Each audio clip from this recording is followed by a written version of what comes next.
Hello बच्चों, let's see the question. The question says this question consists of two statements each.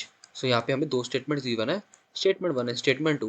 So हमें कहा गया है क्या है दोनों ही हमारी statements true है कि नहीं.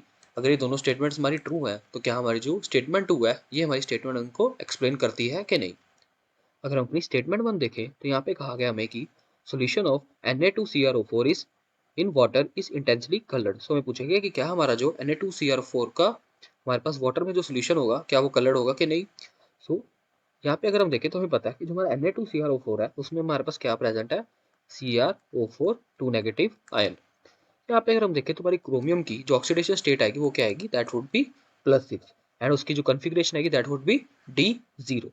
सो यहाँ पे अगर हम देखें तो यहाँ पे हमारे पास कोई भी इलेक्ट्रॉन यहाँ पे प्रेजेंट नहीं है. सो इलेक्ट्रॉन की नॉन अवेलेबिलिटी होने के कारण तब भी हमारे पास कलर आएगा. It is due to our charge transfer spectra. क्योंकि हमें पता है चार्ज ट्रांसफर स्पेक्ट्रा में क्या होता है, हमारे जो नायन और जो हमारे पास सोल्यूशन में कैटायंस प्रेजेंट होते हैं आपस में रिएक्शन करके कलर प्रोड्यूस करते हैं. सो हमारी स्टेटमेंट 1 तो बिल्कुल करेक्ट है.